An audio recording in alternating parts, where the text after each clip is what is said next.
সূরা নিসা 5 নম্বর পারা 3 নম্বর পৃষ্ঠার মধ্যে আল্লাহ বলেন, ওয়াবুদুল্লাহ, হে দুনিয়ার লোক সকল, তোমরা আমি আল্লাহ রাব্বুল আলামিনের ইবাদত করো, ওয়ালা তুশরিকু বিহি শাইআ, আমি আল্লাহর সঙ্গে কাউকে শরীক করিও না। এরপরে আল্লাহ রাব্বুল আলামিন বলতেছেন, ওয়াবিল ওয়ালিদাইনি ইহসানা, আমি আল্লাহ রাব্বুল আলামিনের ইবাদত করো, তবে আমি আল্লাহর সঙ্গে কাউকে শরীক করবা না। এই আয়াতের মধ্যে আল্লাহ তাআলা বলতেছেন, আমি আল্লাহর ইবাদত করো।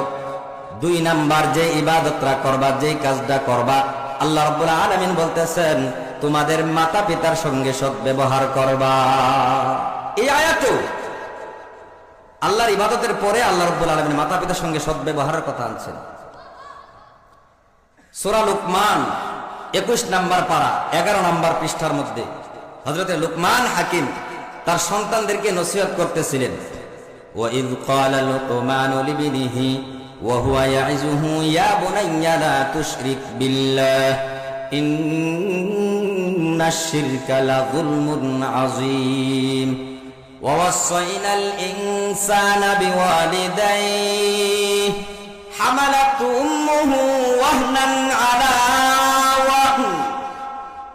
আল্লাহ রাব্বুল আলামিন সূরা লুকমানের মধ্যে হযরত লুকমান হাকিম তার সন্তানদেরকে নসিহত করতেছেন, হে আমার সন্তানগণ, ওয়াইদ ক্বালা লুকমানু লিবনিহি ওয়া হুয়া ইয়াইযুহু ইয়া বুনাইয়া লা তুশরিক বিল্লাহ, হে আমার সন্তানগণ, তোমরা আল্লাহর সঙ্গে কাউকে শরীক করবা না, আল্লাহ তাআলার ইবাদত করবা, কিন্তু আল্লাহর সঙ্গে কাউকে শরীক করিও না। এরপরেই তিনিও সন্তানদেরকে নসিহত করতেছেন, ওয়া ওয়াসাইনাল ইনসানা বিওয়ালিদাইহি, এরপরে তোমরা যে কাজটা করবা, মাতা পিতার সঙ্গে ভালো ব্যবহার করবা, সদাচরণ করবা। এইভাবে আল্লাহ রাব্বুল আলামিন কালামের মধ্যে বিভিন্ন জায়গায় আল্লাহ রাব্বুল আলামিনের ইবাদতের পরে মাতা পিতার হকের ব্যাপারে আল্লাহ রাব্বুল আলামিন আদেশ করে দিলেন। এবার আসেন আল্লাহর নবী সাল্লাল্লাহু আলাইহি সাল্লাম, বুখারীর মধ্যে হাদিসের মধ্যে আসছে, আল্লাহর নবীকে সাহাবায়ে কেরাম জিজ্ঞাসা করেন, সুইলান নবী সাল্লাল্লাহু আলাইহি ওয়াসাল্লাম আনিল কাবাইর ক্বালা আল ইশরাকু বিল্লাহ। আল্লাহর নবীকে জিজ্ঞাসা করা হয়, ইয়া রাসূলুল্লাহ, ইয়া হাবিবাল্লাহ, সবচাইতে বড় কবিরা গুনাহ কোনটা? আল্লাহর নবী বলেন, আল ইশরাকু বিল্লাহ, আল্লাহর সঙ্গে শরীক করা সবচাইতে বড় গুনাহ। 2 নাম্বার আল্লাহর নবীকে আবার বলা হয়, সুম্মা আইয়ুন, আল্লাহর নবী বলেন, সুম্মা বিররুল ওয়ালিদাইন, মাতা পিতার সঙ্গে সদ্ব্যবহার করা, সুম্মা হুকুকুল ওয়ালিদাইন, মাতা পিতার নাফরমানি করা। সবচাইতে বড় গুনার কথা বলা হয়েছে আল ইশরাকু বিল্লাহ, আল্লাহর সঙ্গে শরীক করা। 2 নাম্বার সবচাইতে বড় গুনাহ হলো হুকুকুল ওয়ালিদাইন, মাতা পিতার সঙ্গে অসৎ ব্যবহার করা, নাফরমানি করা। সুম্মা বিররুনের এরপরে আল্লাহ নবীকে আবার বলা হয়, সুম্মা আইয়ুন, ইয়া রাসূলুল্লাহ, এরপরে কোন গুনাহটা?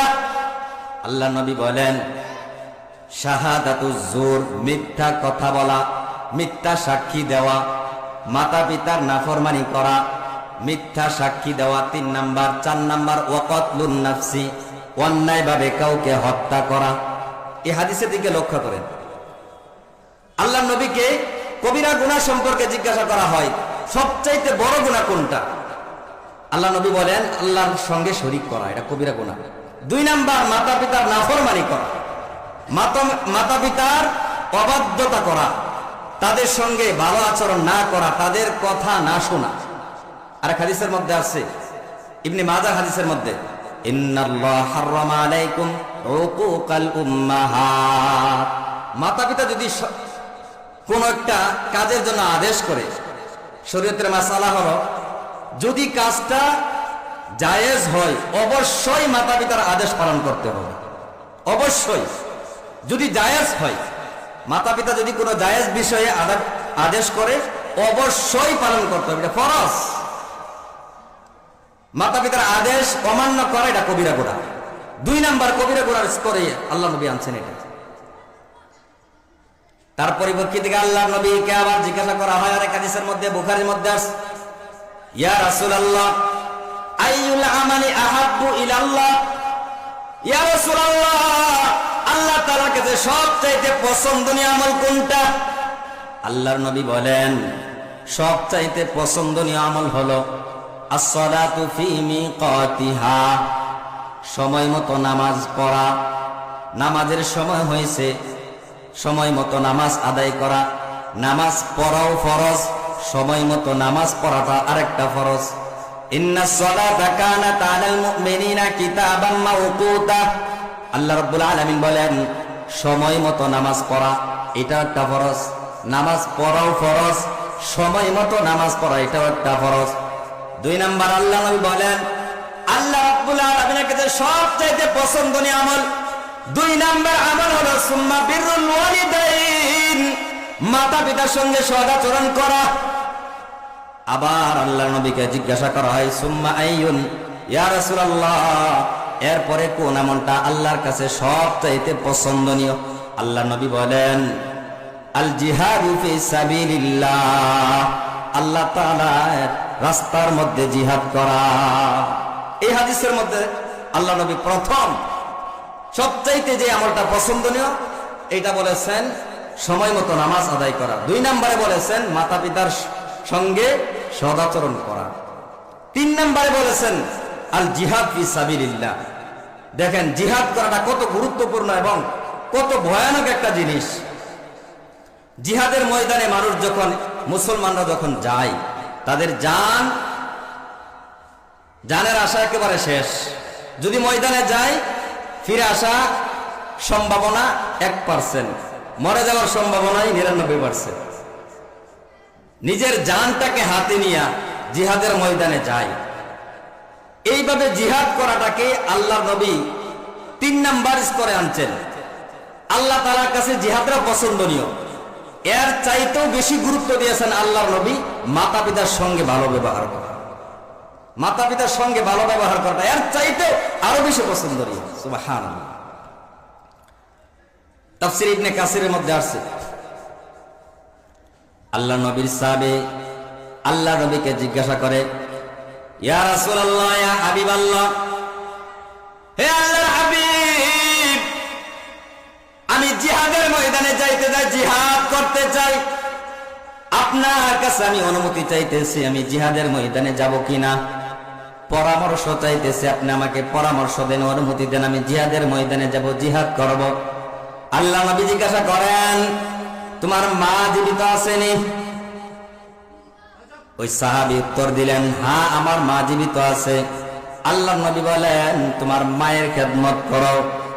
আবার সাহাবী বলতেছেন, ইয়া রাসূলুল্লাহ, আমি জিহাদের ময়দানে যাইতে চাই, আমি জিহাদ করতে চাই, আপনি আমাকে অনুমতি দেন। আল্লাহ নবী আবার জিজ্ঞাসা করলেন, তোমার মা আসেনি? তিনি বলেন, হ্যাঁ আমার মা। আল্লাহ নবী বলেন, যাও তোমার মায়ের খেদমত করতে থাকো। আবার তৃতীয়বারে কেউ প্রশ্ন করলেন, ইয়া রাসূলুল্লাহ, জিহাদের ময়দানে যাইতে চাই। আল্লাহ নবী বলেন, জিহাদের ময়দানে যাওয়ার দরকার নাই, তোমার মায়ের খেদমত করো। মায়ের খেদমত যদি তুমি করো, জিহাদের ময়দানে গিয়ে যেই সওয়াব পাইবা, মাতা পিতার খেদমত করার দ্বারা আল্লাহ রাব্বুল আলামিন তোমার আমলনামায় সেই সওয়াব লেখা দিবেন। জিহাদে যাওয়ার দরকার নাই, মায়ের খেদমত করো। মায়ের খেদমত করলেই জিহাদের সওয়াব আল্লাহ তাআলা তোমাকে দিয়ে দিবে। আরেক হাদিসের মধ্যে আসছে, আল্লাহ নবী মসজিদে মিম্বারের মধ্যে উঠলেন, 3 বার আমিন আমিন বললেন, 3 বার বললেন আমিন। সাহাবায়ে কেরাম জিজ্ঞাসা করলেন, ইয়া রাসূলুল্লাহ, ইয়া হাবিবাল্লাহ, আপনি 3 বার আমিন বলেছেন আমরা শুনলাম, কারণটা কি আমরা তো জানলাম না, কারণটা আপনি আমাদেরকে জানায়া দেন। আল্লাহ নবী বলেন, আমি মিম্বারে যখন আরোহণ করেছি, এই মুহূর্তে জিবরাইল আমিন আমার কানে আসছে।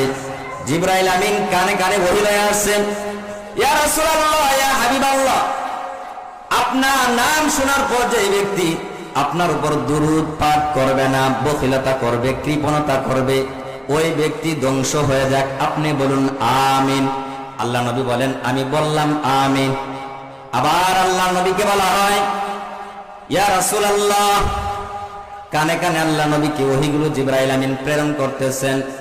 যে ব্যক্তি মাতা পিতাকে পাইল, মাতা পিতাকে পাওয়ার পর জান্নাত কামাই করতে পারলো না, জান্নাতে প্রবেশ করতে পারলো না, ওই ব্যক্তি ধ্বংস হয়ে যাক, লাঞ্ছিত হোক। এক হাদিসে আছে ধ্বংস হয়ে যাক, আরেক হাদিসের মধ্যে আসছে লাঞ্ছিত হয়ে যাক। আল্লাহর নবীকে বলা হয় আপনি বলুন আমিন। আল্লাহর নবী বলেন আমি বললাম আমিন। আবার আল্লাহর নবীকে বলা হয় ইয়া রাসূলুল্লাহ, যে ব্যক্তি রমজান মাস পাইল, রমজান মাস পাওয়ার পর যে ব্যক্তি জীবনের গুনাহগুলো মাফ করাইতে পারলো না, ওই ব্যক্তি ধ্বংস হয়ে যাক। আরেক হাদিসের মধ্যে আসছে লাঞ্ছিত হয়ে যাক, আপনি বলুন আমিন। আল্লাহর নবী বললেন আমিন। আল্লাহর নবী বলেন এই তিন জায়গায় আমি আমিন বলেছি। এবার বলুন আল্লাহর নবী যদি আমিন বলে এই দোয়া কবুল হওয়ার মধ্যে সন্দেহ আসেনি? আল্লাহর নবী আমিন বলছে। নবীর নাম শুনলে দুরূদ পাঠ করা। একটা মজলিসের মধ্যে, এখানে একটা মজলিস, যেই কোনো জায়গাতে আমরা বসা থাকি অথবা দাঁড়ানো থাকি, আল্লাহ নবীর নাম আসলে প্রথমবার দুরূদ পাঠ করা ওয়াজিব। এরপরে যখন আল্লাহ নবী সাল্লাল্লাহু আলাইহি সাল্লামের নাম আসে, দ্বিতীয়বার চতুর্থবার যতবারই আসো, এরপরে নবীর উপর দুরূদ পাঠ করা এটা মুস্তাহাব।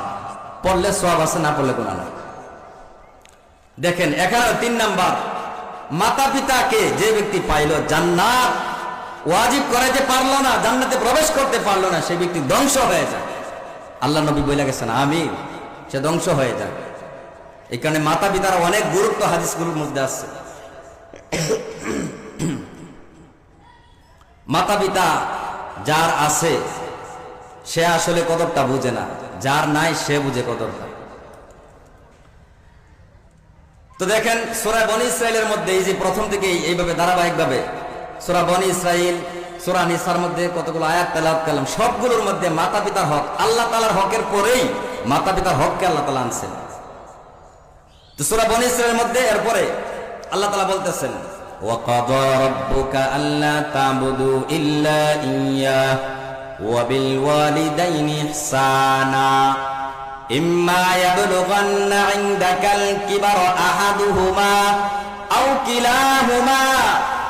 আল্লাহ রাব্বুল আলামিন কালামুল্লাহর মধ্যে বলতেছেন হে দুনিয়ার লোক সকল, তোমরা আমি আল্লাহ রাব্বুল আলামিনের ইবাদত করো। ওয়া বিল ওয়ালিদাইনি ইহসানা, মাতা পিতার সঙ্গে সৎ ব্যবহার করো। ইম্মা ইয়াবলুগান্না ইনদাকাল কিবার আহাদুহুমা, হয়তো মাতা অথবা পিতা যে কোনো একজন তোমাদের কাছে বৃদ্ধ অবস্থায় পৌঁছে, যদি একজন পৌঁছে, অথবা আও কিলাহুমা, অথবা দুইজনকে যদি বৃদ্ধ অবস্থায় তোমরা পাও। ইম্মা ইয়াবলুগান্না ইনদাকাল কিবারা আহাদুহুমা আও কিলাহুমা ফালা তাকুল লাহুমা উফ। আল্লাহ বলেন মাতা পিতার সামনে উফ শব্দ ব্যবহার করো না, তাদেরকে উফ শব্দ ব্যবহার করো না। মাতা পিতা একটা কাজ করছে, আপনার পছন্দ হয়েছে না, আপনি মাতা পিতার সামনে উফ উফ এই শব্দটা ব্যবহার করবেন না, নিষেধ করেছেন আল্লাহ তাআলা। মাতা পিতার সামনে উফ শব্দ ব্যবহার করা যাবে না, তারা দুঃখ পাবে। মাতা পিতার বয়স হয়ে গেছে, বৃদ্ধ হয়ে গেছে, তারা আপনার অপছন্দের কাজ করতে পারে। এই কারণে তাদের সামনে আপনি উফ শব্দ বললা তাদেরকে মনের ভিতরে আঘাত দিয়ে না, কষ্ট দিয়েন না, নিষেধ করছেন আল্লাহ তাআলা, নিষেধ। ফালা তাকুল লাহুমা উফ, তাদেরকে উফ বলবেন না, নিষেধ। মাতা পিতা সন্তানদেরকে কত কষ্ট করে লালন পালন করে। দেখেন ছোটবেলা আমরা যখন ছোট ছিলাম, পিতার সঙ্গে আমরা কোনো জায়গায় যাই, যাওয়ার সময় পিতাকে আমরা একটু পরে পরে জিজ্ঞাসা করি বাবা ওইটা কি, ওই দেখা যায় ওইটা কি। বাবা তখন সুন্দর করে জবাব দেয় ওইটা হলো মসজিদ, ওইটা মাদ্রাসা, ওইটা আম গাছ, ওইটা জাম গাছ, ওইটা কাঁঠাল গাছ। বাবা সুন্দর করে বুঝায় ওইটা পাখি। আবার যখন মাতা পিতা যদি বৃদ্ধ হয়ে যায়, কোনো জায়গায় আমাদের সঙ্গে যায়, মাতা পিতা এখন যদি জিজ্ঞাসা করে বাবা ওইটা কি, ওইটা কি, তখন আমরা উত্তর দেই চুপ করো, বলা ফেরফেরি করো না, কথা বলেন ঠিক কিনা, এই চুপ করো, অত কথা করো না। মাতা পিতা কিন্তু আপনাকে আমাকে ধমক দিয়ে বলছিল না, সুন্দরভাবে বুঝাই দিছিল ওইটা মাদ্রাসা বাবা, ওইটা মসজিদ, ওইটা কাঁঠাল গাছ, সুন্দর করে বুঝাইছিল। আর আমরা ব্যবহার করি কি, চুপ করো, এত কথা বলে না, কথা বলেন, ধমক দিয়ে দিই মাথায়। আল্লাহ না করছেন ফালা তাকুল্লাহুমা, উফ উফ শব্দ ব্যবহার করো না। ওয়ালা তানহারহুমা, তাদেরকে ধমক দিও না, ধমক দিও না তাদেরকে ধমক দিও না। ওয়ালা তানহারহুমা ওয়া কুল লাহুমা কওলান কারীমা, তাদের সঙ্গে নম্র ব্যবহার করো, নম্র ব্যবহার। সূরা লুকমানের মধ্যে আল্লাহ তাআলা বলতেছেন ওয়া ওয়াসাইনাল ইনসানা বিওয়ালিদাই, মাতা পিতার সঙ্গে তোমরা সৎ আচরণ করো। হামালাতুমুহু ওয়াহনান আলা ওয়াহনিন, হে মুমিন কেন তোমরা মাতা পিতার সঙ্গে সৎ আচরণ করবা? আল্লাহ রাব্বুল আলামিন কারণটাও এখানে উল্লেখ করে দিয়েছেন। হামালাতু উম্মুহু ওয়াহনান আলা ওয়াহনিন, মা তোমাকে কষ্টের উপর কষ্ট করে পেটের ভিতরে বহন করছে, গর্ভে ধারণ করছে, কষ্টের উপর কষ্ট করে। মায়ের পেটে যখন সন্তান চলে যায়, মা তখন থেকে খানা পিনা বন্ধ হয়ে যায়, ভালোভাবে খানা পিনা খাইতে পারে না, দুর্গন্ধ লাগে, খাবারে ধরে দুর্গন্ধ, এমনকি আতর আপনি সেন্টে যদি মাখেন কখনো মায়ের কাছে দুর্গন্ধ লাগে, খাবার খাইতে পারে না। মাতা পিতা অনেক কষ্ট করে সন্তানগুলোকে লালন পালন করে। আল্লাহ রাব্বুল আলামিন বলতেছেন কষ্টের উপর কষ্ট করে তোমাকে মা গর্ভে ধারণ করেছে। মা ঘুমাইতে যায়, যেই মাত্র ঘুমাইতে গেল চোখটা নাচছে বিছানার মধ্যে, রাত্র 12টা বাজে গেল, 1টা বাজে গেল, মা ঘুমের মধ্যে আছে, হঠাৎ সন্তান পেটের ভিতর থেকে একটা লাথি মারছে মাকে, মার ঘুম ভাঙ্গা গেছে, মা এখন আর ঘুমাইতে পারে না। ঘুম থেকে উঠা এখন এদিক সেদিক বসে, ওদিকে বসে কান্নাকাটি করে। আর এই দৃশ্য যখন আপনার আমার বাবা দেখে, তখন মায়ের সঙ্গে বাবাও তখন না ঘুমাইয়া বৈশা থাকে। মায়ের ঘুম হারাম কইরা, বাবার ঘুম হারাম কইরা দুনিয়ার মধ্যে আসছে। পেটের মধ্যে যতদিন আছি মার শরীরের এনার্জি গুলো খাইয়া খাইয়া বড় হয়েছি, মার শরীরের রক্ত গুলো চুইসা খাইয়া শরীরটাকে বড় করছি। হামালাতুম্মুহু ওয়াহনান আলা ওয়াহনিন, শুধু তাই নয়, দুনিয়ার মধ্যে যখন আগমন করতেছি, এখন তো সিজারের জমানায়, দুনিয়ার মধ্যে আগমন করার সময় মার পেটটাকে কাইটটা মায়ের সব শরীর থেকে অনেকগুলো রক্ত জড়াইয়া দুনিয়ার মধ্যে আগমন করতেছি। পেটের ভিতরে থাকতে মায়ের শক্তিগুলো খাইছি, মায়ের শরীরে এনার্জি গুলো গ্রহণ করছি। পেট থেকে বের হওয়ার পর আবার এইভাবে জ্বালা যন্ত্রণা, প্রস্রাব কইরা দিছি, পায়খানা করে কাপড় ভরাই দিলাম। শীতের রাত্রে একটু পরে পরে পায়খানা প্রস্রাব মা পরিষ্কার করতেছে, শীতের দিন রৌদ্র উঠে না, একটু পরে পরে কাপড় ভরাইতেছি, কাঁথাগুলো ভরাইতেছি পায়খানা প্রস্রাব কইরা। ঠান্ডা পানি দিয়া বা 2 হাত দিয়া কসলাইয়া ধৌত করে পরিষ্কার করতেছে। এত কষ্ট করে মা বাবা উভয় জনে আমাদেরকে লালন পালন করতেছেন। শুধু তাই নয়, মুসলমান, আমার বাবা বাজার থেকে আপেল আনছে, কমলা আনছে, লেচুর মৌসুম আসছে, লেচু আনছে বাজার থেকে। লেচু আনার পর, কমলা আনার পর মায়ের কাছে এগুলো দিছে সন্তানদেরকে বিলীন করে দেওয়ার জন্য। মা আপেলগুলো কমলাগুলো সমস্ত সন্তানদেরকে বিলীন করে দিতেছে। আমরা সন্তানগণ আমাদের যে আপেল ছিল, কমলা ছিল, সঙ্গে সঙ্গে আমরা খেয়ে ফেলছি। মার কাছে যে আপেলটা ছিল, আঙ্গুরটা ছিল, লিচুটা ছিল, মা সঙ্গে সঙ্গে ওইটাকে খায় না, মিশ্রিবের কোনার মধ্যে রাইখা দিচ্ছে, সুকেশের কোনায় রাইখা দিচ্ছে, এক জায়গায় রাইখা দিচ্ছে। কারণ মা জননী জানে সন্তান এখন খাইতেছে, একটু পরে আবার ঘুরে ফিরে আবার আমার কাছে এসে খুঁজবে, মা তুমি আমাকে আপেল দাও, কমলা দাও। আমি আমার নিজের আপেলটা খাইছি, নিজের কমলাটা খাইছি, নিজের লেচুটা খাইলাম, এরপর আমি ক্ষান্ত হই নাই, আমি থামি নাই। মায়ের আপেলটা খাওয়ার জন্য আবার ঘুরু ফিরে আবার মায়ের কাছে চলে আসছে। মা এবার আপেলটা রাখছিল নিজে খাবে একটু পরে, কিন্তু আমি যখন মার কাছে গিয়া চাইলাম, মা নিজে না খাইয়া আমাকে দিয়া দিছে। আমি মার আপেলটাও খাইলাম, মার লেচুটাও খাইলাম, কমলাটাও খাইলাম। মা এইভাবে নিজে না খাইয়া, পিতা এইভাবে নিজে না খাইয়া আমাকে শক্তিশালী বানাইছে, বড় করছে। মাতা পিতা না খাইয়া এইভাবে আমাদেরকে শক্তিশালী করে বড় করছেন। আজকে মাতা পিতা না খাইয়া শক্তিশালী করে আমাদেরকে বড় করছেন। মাতা পিতার আপেল খাইয়া যে শক্তি হয়েছে, এই শক্তি দিয়ে আবার মা বাবার উপর হাত তুলতেছি। মা বাবার কি অপরাধ ছিল? এটা কি দোষ ছিল মাতা পিতা? এটা কি অপরাধ ছিল মাতা পিতার নাকি? মাতা পিতার আপেলটা না খাইয়া আমাকে খাওয়াইছে, আপনাকে খাওয়াইছে। তাদের আপেলটা খাইয়া শরীরে শক্তি হয়েছে। এখন মাতা পিতাকে দেখতে পারে না, মাতা পিতাকে বাদ দেয় না। মাতা পিতার সঙ্গে এখন থাকতে ভালো লাগে না। মাতা পিতাকে আলগা করে ভাঙ্গা করে ফালাই রাখে, ভাঙ্গা করে মাতা পিতাকে ফালাই রাখে। খবর হয় না, খোঁজও নেয় না। আর মৃত্যুর সময় হয়ে গেলে কি দরদি দেখা, বাটপারি, কত ধরনের বাটপারি পয়লা রয়েছে, আলগা করো, দেখার সুযোগ নাই। যখন যেই মাত্র মৃত্যুবরণ করে তাড়াতাড়ি বাজার থেকে গিয়ে আপেল কমলা আইন না মার মাতা পিতার মাথার সামনে বইরা দে। কথা বলেন, এমন বাটপার আসেনি?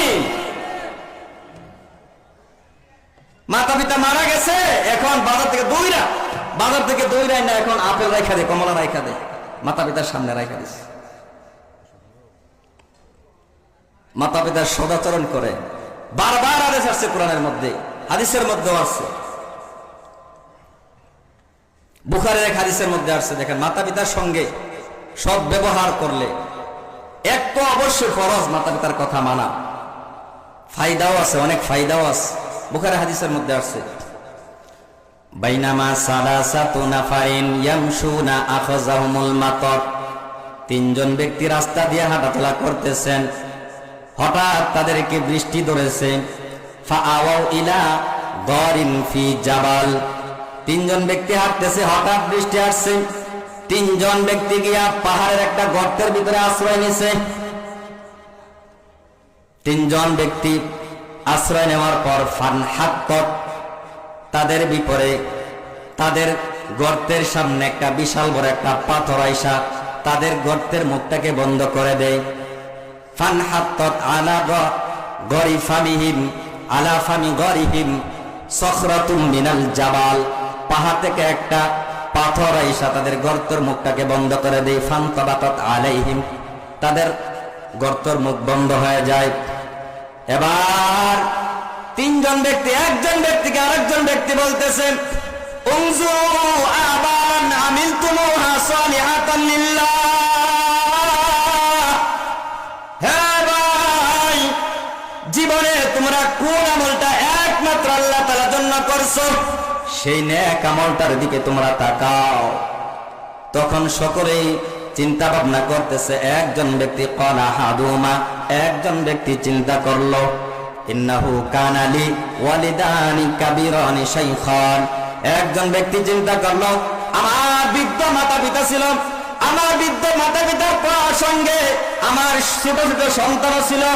লি সিবিয়াতুন সিগারুন, ছোট ছোট সন্তান ছিল, আমি তাদের সবাইকে দেখাশোনা করতাম, আমি পশুপালন করতাম। কুনতু আরা আলাইহিম, তাদেরকে লালন পালন করার জন্য আমি পশুপালন করতাম। প্রত্যেক দিন আমি পশুর দুধ দোহন করতাম। পশুর দুধ দোহন করিয়া প্রত্যেক দিন আমার মাতা পিতাকে আমি দুধ পান করাইতাম। আমার সন্তানদেরকে আমি আগে দুধ পান করাইতাম না। প্রত্যেক দিন আমার সন্তানের আগে আমার মাতা পিতাকে দুধ পান করাইতাম। হঠাৎ একদিন আস্তে আস্তে আমার দেরি হয়ে গেছে। ইস্তাখরতু যাতা ইয়াউমিন, একদিন আসতে আমার দেরি হয়ে গেছে, বাড়ি ফিরতে দেরি হয়ে গেছে। বাড়িতে আসলাম, আসার পর দেখলাম ফাওয়াজাতুহুমা নামা, মা এবং বাবা উভয়জন ঘুমিয়ে গেল, মাতা পিতা দুজন ঘুমিয়ে গেল। আমি সন্ধ্যাবেলা প্রত্যেক দিন বাড়িতে ফিরতাম, আসতে আসতে একদিন দেরি হয়ে গেছে, মাতা পিতা ঘুমিয়ে গেছে। এখন আয়সা দেখি তারা ঘুমিয়ে গেছে, তাদেরকে আমি দুধ পান করাইতে পারলাম না। তাদেরকে আমি এখন ঘুম থেকে জাগ্রত করব। আকরাহু আন উতুজাহুমা, তাদেরকে ঘুম থেকে জাগ্রত করব, এটা আমার কাছে অপছন্দ, এই কারণে তাদেরকে আমি ডাক দিলাম না। সারা রাত্র আমি তাদের মাথার সামনে দুধ লয়ে দাঁড়ায় রইলাম। কুনতু ইনদা রাসিমা হাত্তা তালা আল ফজর, ফজর উদিত হয়ে গেল, ফজর পর্যন্ত তাদের সামনে আমি দুধ লয়ে দাঁড়ায় রইছি। মাতা পিতাকে আমি ডাক দিলাম না, আর ওই দিক দিয়ে আমার সন্তানকে আমি আগে আগে দুধ পান করবো, এটা আমার পছন্দ না। হে মালিক, ফাইন কুনতা তাআলামু আন্নী ফাআলতু ইবতিগা ওয়াজহিক, হে মালিক, এই দিনের কাজটা আমি যদি একমাত্র তোমাকে সন্তুষ্টি করার জন্য করে থাকি, মালিক, আজকের এই কঠিন মুহূর্তে তোমার কাছে আমি বলতেছি, ফাফরুদ লানা ফারজাতান নারা মিনহা সামা, পাথরটাকে একটু সরায় দেন, যাতে করে আমরা গুহার ভিতর থেকে বের হইতে পারি। সামান্য একটু সরায় দেন, যাতে আসমানটা আমরা দেখতে পারি। এইভাবে যখন দোয়া করলেন, সঙ্গে সঙ্গে আল্লাহ রাব্বুল আলামিন তার দোয়া কবুল করে পাথরটাকে একটু সরাই দিলেন। সুবহানাল্লাহ। বিশাল বড় পাথর, তিনজন মিলে পাথরটাকে একটু নড়াইতে পারে না, ক্ষমতা নাই বের হওয়ার এই গর্ত থেকে। তখন তিনজনের তিনটা অনেক গুরুত্বপূর্ণ আমল আছে, প্রত্যেকজন তাদের গুরুত্বপূর্ণ আমলের দিকে তাকাইতেছে। এই প্রথম ব্যক্তি তার মা বাবার সঙ্গে ভালো আচরণ করছিল, এই ভালো আচরণের দিকে তাকাইলেন, এটার দোহাই দিয়ে আল্লাহর কাছে দোয়া করছে, আল্লাহ তাআলা পাথরটাকে আরেকটু সরাই দিয়ে দিছে। হাদিসটা শেষ করতে পারবো না, হযরত আয়েশা গেছে। দেখেন, মাতা পিতার সঙ্গে সৎ ব্যবহার করার কারণে আল্লাহ রাব্বুল আলামিন পাথরটাকে সরাই দিচ্ছেন। তিনজন ব্যক্তি এভাবে তাদের তিনটা আমল, প্রত্যেকজন এই তিনটা আমলের দোহাই দিয়ে আল্লাহর কাছে দোয়া করছে, আল্লাহ তাআলা শেষ পর্যন্ত তাদেরকে পাথর সরাই দিয়া গুহা থেকে আল্লাহ তাআলা মুক্ত করে দিয়ে দিচ্ছে। এই কারণে মাতা পিতার সঙ্গে সৎ ব্যবহার করতে হবে, মাতা পিতার সঙ্গে ভালো আচরণ করতে হবে। মায়ের দোয়া লও হে মুমিন, মায়ের দোয়া লও, বাবার দোয়া লও হে মুমিন, বাবার দোয়া লও। বিপদে পড়বে না তুমি, বিপদে পড়বে না তুমি, যখন যেতাই যাও, মায়ের দোয়া লও হে মুমিন, মায়ের দোয়া লও। বাবার দোয়া লও হে মুমিন, বাবার দোয়া লও। মায়ের দোয়া লও হে মুমিন, মায়ের দোয়া লও। বিপদে পড়বে না তুমি, বিপদে পড়বে না তুমি, যখন যেথাই যাও, মায়ের দোয়া লও হে মুমিন, মায়ের দোয়া লও। আমরা সবাই মাতা পিতার খেদমত করতে রাজি আছিনি? দুইটা হাত তুলে আল্লাহ তাআলা দেখেন, আল্লাহ মালিক, তোমার বান্দাগণ দুইটা হাত উঠাইয়া তোমার কাছে ওয়াদা করতেছে, সবাই যেন মাতা পিতার খেদমত করে আমরা সবাই যেন জান্নাত কামাই করতে পারি। আল্লাহ তাআলা তৌফিক দান করেন। ওয়া আখিরু দাওয়ানা আলহামদুলিল্লাহি রাব্বিল আলামিন। আসসালামু আলাইকুম ওয়া রাহমাতুল্লাহি ওয়া বারাকাতুহু।